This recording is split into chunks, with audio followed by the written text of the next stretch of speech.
Welcome to Valley Politics. I'm Terry Christensen, your host for our show on politics and public policy in San Jose and Silicon Valley. Today, we'll talk with Bob Nunez. Bob worked for many years as a school district administrator and is currently an elected trustee for the Milpitas School District. He's here today, however, as chair of the Santa Clara County Republican Party. As you probably know, Republicans are a distinct and shrinking minority in Santa Clara County, maybe even an endangered species. So can Republicans win elections here? And what's the local party doing to rebuild the brand? We'll get the answers to these and other questions shortly. Then, San Jose City Council member Magdalena Carrasco will give us an update on District 5, that's the east side. And on our Where Are They Now feature, we'll talk with Blanca Alvarado, who has been a leader of the Latino community in San Jose for decades. All this next on Valley Politics.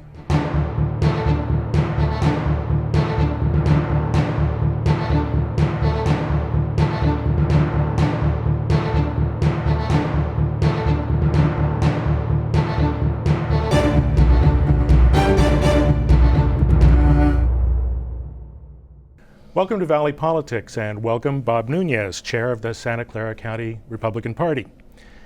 Let's start with your personal story. What made you a Republican? What keeps you a Republican? Well, what made me Republican, I was born and raised in Orange County. And in Orange County...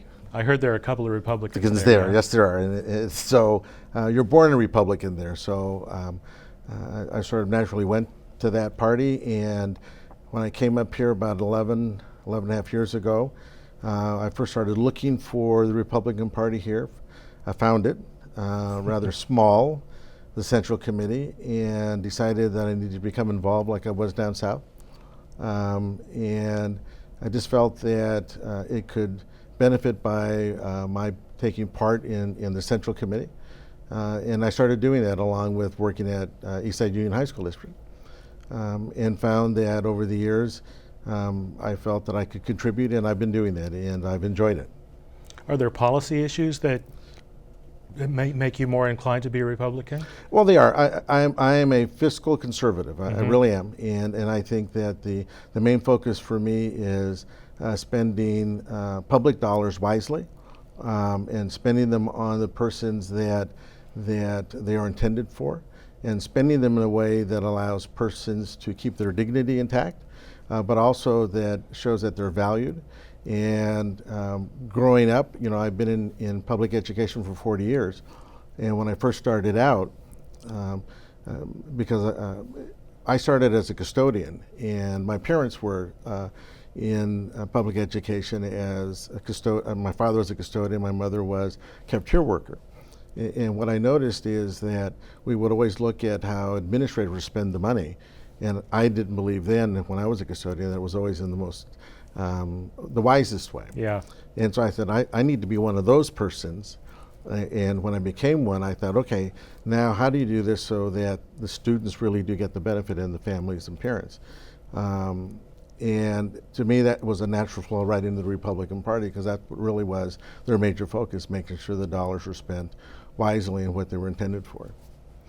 As chair of the party, I'm sure you're familiar with these numbers, but Republican registration in Santa Clara County has declined precipitously since the 50s, when Republicans were at nearly 50%. The year 2000, Republicans were 30% of registered voters in the county. This year, the latest figures, Republicans are less than 22%. What do you think's happened to your party in Santa Clara County?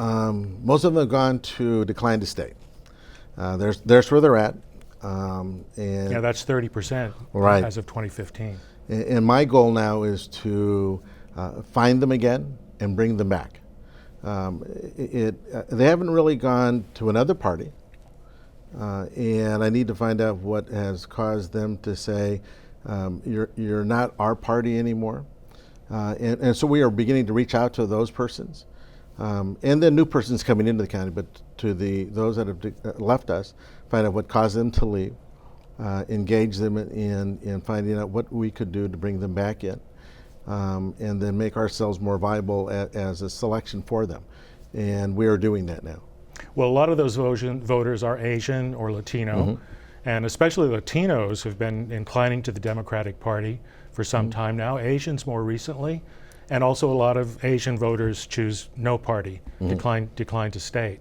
So how do you think the Republican Party lost those voters, or has been losing those voters? How do you get them back? Two things. One, I don't know that we've lost them as much as we actually haven't actively gone out and sought them. Okay, that's one way. Of late, I have personally taken that on myself, and so there are some of us that go out and actually engage the community. We can't do that from our offices. We can't do that from a building. So I'm currently co-chair of La Raza Roundtable, and if you go there, it's not hidden that I am the chair of the Republican Party. They say it every month. I'm also the vice president for the NAACP. And it's not hidden there either that I'm the chair of the Republican Party. The Republican Party for the last 3 years has helped sponsor the gala for the NAACP. We are just this year beginning to engage in Juneteenth, which is going to be this weekend. I'm a firm believer that we need to step out into the community. And I got this really from Eastside Union High School District, that you can't hide behind the four walls. And we need to take the party out to the community, because that is the party. And that's what we're doing. In the Asian community, we have a committee made up of a number of Asian Republicans that are going out into the community. And when we say that, it's the Vietnamese, Chinese, you name it. Very diverse community. It is. And we find candidates we can support. We find events that we can be at. And we want to be known as a party that is in the community and in the cities where those persons are, and that we are willing to engage in any conversation that they'd like us to be engaged with regard to politics, community benefits, you name it. Well, that could be a big step forward for the party, but given the registration numbers, can Republicans get elected to public office in Santa Clara County? I would say yes. Well, you got elected. Yes, I did. You're a school trustee. Yes. I believe that they can. I think that there are a number of persons that have been Republicans that have been elected. Currently, on the school board in Milpitas, of the 5 school board members, there is 1 declined to state and 4 Republicans on that school board. I think that the closer you are to the community, the local government, you will find that persons really do seek out, I think, persons that are fiscally conservative, that are careful with their dollars, and that are close to the community. And I think Republicans reflect that. Once they get above that, I think that suddenly we start taking on more of a national sort of presence. People sort of see what's on the news and what they read.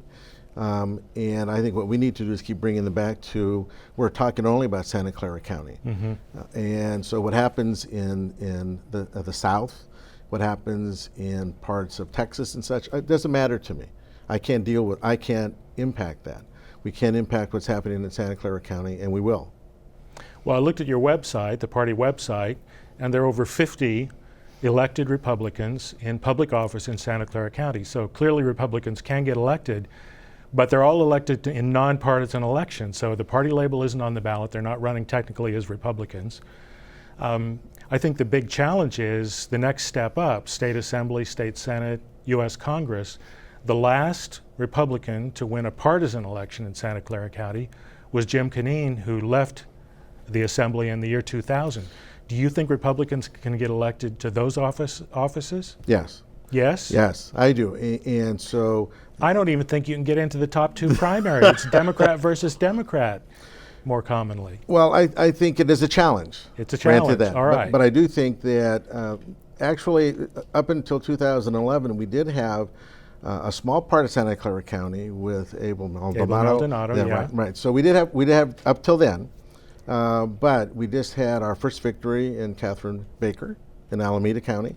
And we believe if we take that lesson, another tough county for Republicans, right? Yeah. Bring it down and say, okay, let's take what we learned there and come down and start that process and that thinking in Santa Clara County. So I think we've learned from our mistakes. We need to be prudent in those races we enter. And I think in Santa Clara County, it is possible to have a Republican in Sacramento. What do you think about the top two primary? Because that's a challenge with strong Democrats running for the Republican actually to get to the November ballot and make it a race. Well, I think it is the top two is the way to go. I think I'm waiting to see what happens in Arizona, but in the court case, yeah. Yes, but I do think it is for us. It is an appropriate way to look at an election, and our goal is to make sure that one of our a Republican is in that top two. And at this point, I think it is possible, and I think we need to find viable candidates, and I think we're in the process of doing that. One of the things that strikes me as a little unusual is your county party has been endorsing Democrats. You endorsed Sam Liccardo for mayor, Teresa Alvarado for county supervisor. Some people think that actually hurt Teresa, that she was endorsed as a Republican, but what are you doing endorsing Democrats? Well, first, we're not endorsing. We're supporting. Oh, we're supporting. Yes. It's a fine line. Yes, it is. Yes, it is. But what we believe we need to do is, if we don't have a Republican in the race, yeah, we still have a number of Republicans that are going to vote. And of course, there were no Republicans in that, right? Correct. In those races. That's right. In the runoffs. That's right. And so what we need to be able to tell those from our party is, who do we recommend that they vote for? We could say don't vote at all, which we don't want to do. So we want to take a look at those still in the race and say, is there somebody there that holds our values that we think they should be supporting? And in this last race over in D4, it was Nunez, and he was successful. And so in our mind, we don't want to sit out any single race. Mm-hmm. And so when it comes to the top two, if there's only Dems in there, we're going to look at them very closely.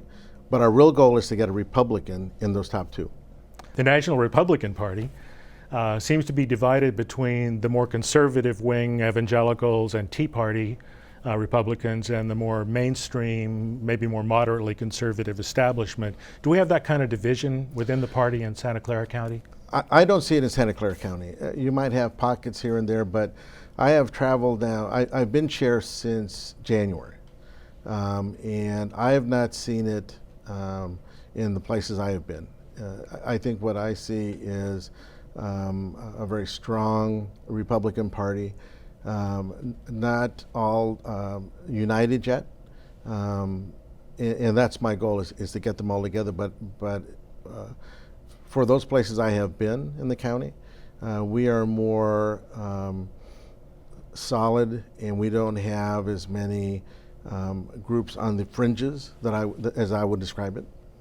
Would you say the Republican Party in Santa Clara County focuses more on fiscal conservatism, not conservatism on social issues, yes, like that's what I would same-sex say. marriage? Yeah. Yes, I would say that. To the point at our last function, we invited many groups that have not been there before, and they all came. Baymac was there. We had La Raza Roundtable. So we had groups that we are actively looking to engage in partnerships that have not been present before, and they are looking at us now as not what's the Republican Party really want, but more what can we partner with them moving forward. And I think that's a good sign. Well, I have to say you have a big job ahead of you and a lot of people to persuade. But where can people find out more about the party if they're interested? At our website, svgop.com. Okay. And what we'd like to do is anybody that would like to have us come and speak, have me come and speak. And it doesn't have to be a Republican event. I'd be more than happy to engage in What's a your speaker's conversation. fee? $0. That's mine. That's it. All right. Bob Nunez, thank you very much for your time today. It's my pleasure. My pleasure too. Thank you. And now let's hear what some residents have to say about the Republican Party in our area. Then Councilmember Magdalena Carrasco will give us the neighborhood news from San Jose's District 5.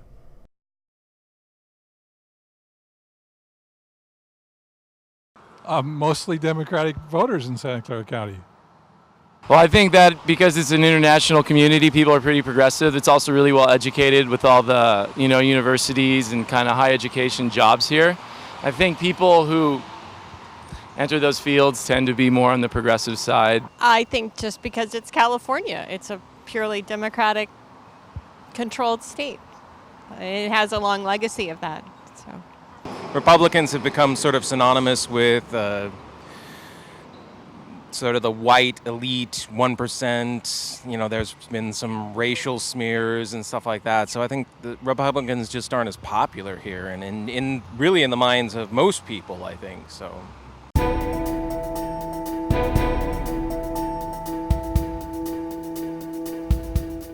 Hello, I'm Councilmember Magdalena Carrasco and I represent East San Jose.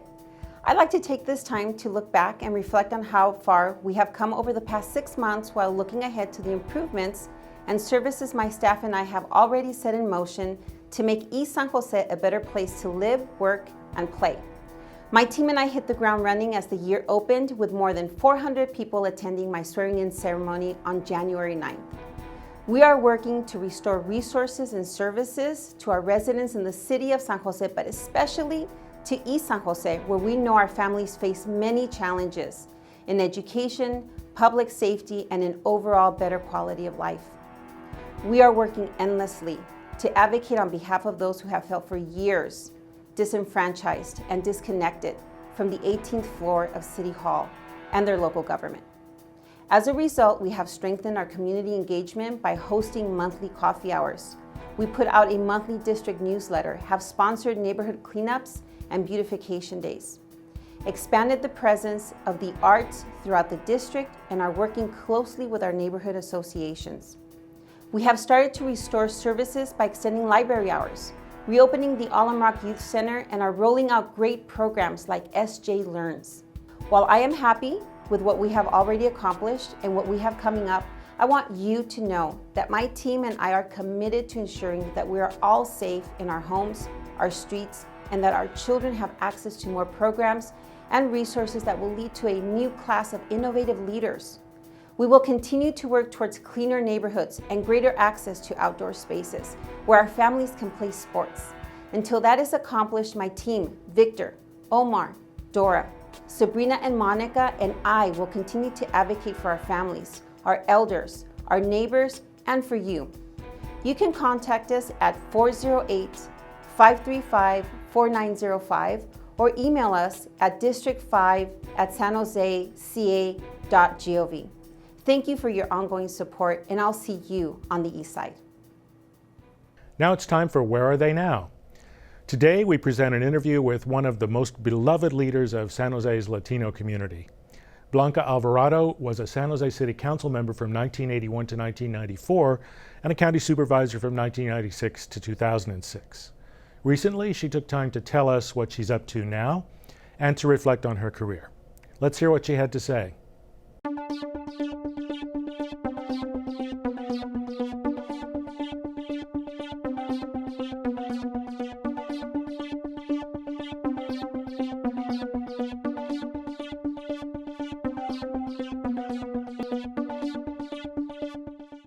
Good morning, Blanca Alvarado. Hi. Thank you for hosting us in your beautiful home. Thanks for talking to us today. You retired from the County Board of Supervisors and a 24-year career in public service. How about 28 years? 28-year career in elected public office. service in 2008. Tell us what you've been doing since. Well, I have been living a very full life. I loved the work that I did as an elected official, but when it came time for me to leave because of term limits, I was ready. And so in the 8 years, or how many years has it been since I've been out of office, I have rediscovered myself in some ways. You know, there oftentimes isn't time when you're involved in politics or when you hold a position like the ones that I held. There isn't time to really meditate with oneself, to be with oneself, because we're always busy with the challenges of office. But it's been a wonderful experience for me to catch up with me and at the same time to catch up and to be a really present with my kids, with my kids-in-law, with my grandkids. And as you know, Terry, I have 7 grandchildren and they're all married now, so it's a huge extended family. And then I've got 10 great-grandkids. And so it has been a full life with lots of family, lots of still really good friends, and my political interests remain part of who I am. In the years since I left office, I've spent a lot of time here in my house with coffees, with potential candidates, with people who are civically engaged. And it's been a position of eldership that I feel I have flourished in.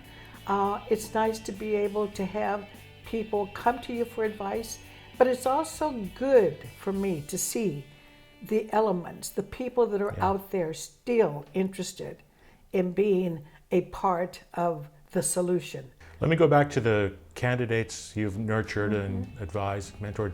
Who are some of the people, candidates or elected officials? Well, Magdalena Carrasco, who of course, we're just really, really so proud of her success at the polls last year and is now representing that was the a big 5th win. district. Yeah. I was an incredible. I can't say that I mentored Sam Liccardo, but I was a supporter of Sam's. But more to the point, the people that I have mentored are people like Karen Martinez, who ran for the Alum Rock School Board and won. My former staff person, Andrea Flores Shelton, who was on the Alum Rock School Board. She was a student of mine. Oh yeah, all of these young, energetic women. We had 2 terrific candidates for Alum Rock last year who didn't win, but they were so pumped up and so excited about being candidates and getting out and talking to parents that it's more than likely that they'll do it again next year. But the school boards, Myra Cruz, I've been a good friend, Terry Castellano. I've spent a lot of time working with Latinas in particular, because let's face it, there aren't that many Latino role models that are in public office or that have even had the kind of career and experience that I have had. And so passing on support, because really when it comes right down to it, Terry, when I look back at my first election in 1980, it wasn't that I knew everything about what I was going to do as a member of the council, but it was the enthusiasm, the excitement that was generated with all of the volunteers, with meeting people in their homes, with talking about hope and optimism for a better future as a representative for the 5th District. And I think that that's really what it comes down to. I still have a lot of energy. I still have a lot of enthusiasm about civic affairs. And if I can pass on support and philosophy and hints, it's not just a pat on the back, but it's a shared experience and belief that everybody can make a difference. I believe I made a difference as the representative for the 5th District for the 14 years that I was on the council. I believe I made a difference when I was on the Board of Supervisors. I think I make a difference today. And that's really the message that I try to convey and the wisdom that I try to impart. Everybody can make a difference. Great wisdom. But I want to go back to the beginnings. Yes. Before you ran for office, what got you into politics? Because you were active in politics long before you actually ran. What got you into politics originally, and then what gave you the confidence to step up and run for city council in 1990? Yeah, it's a remarkable story. My father was very involved as a coal miner in the politics of Cokedale, where I was born. And Cokedale, for Colorado. us in Colorado. Heavy politics, And union politics. Yes, lots of my father's heroes were FDR and John L. Lewis, the coal miners' president. Yeah. And so our family was always infused with politics.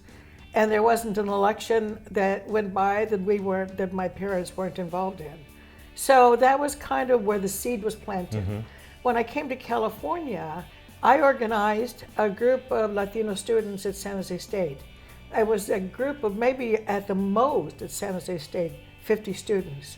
And we organized ourselves into the Club Tapatio. Why we chose that name, I don't even know today. But along the way, there was this woman, and I will never forget her, Mrs. Chris, who was with Catholic Social Services, and she mentored us. And she helped us organize our bylaws and our procedures and taught us how to conduct meetings. And we actually ended up doing food drives for the needy and clothing drives for the needy. And so there was a spark of doing for the community at a very young age. And then when I graduated from high school, I went to work for the man who became my husband. And my husband was the ultimate advocate for the Latino community back in the 40s and the 50s. Jose Alvarado, who is a name that many people still remember, with affection and devotion, was the one that had an article in the newspaper, and he wrote for the Mercury News, but he had a radio program. And that radio program was significantly important because it had a wide audience, all the way to Salinas, all the way to Fresno, to Sacramento. And his legacy was one of inculcating in people the need to educate oneself, to participate in the civic affairs of the country in which we lived. He was a mentor through his radio program, and he took on police brutality issues, discrimination causes.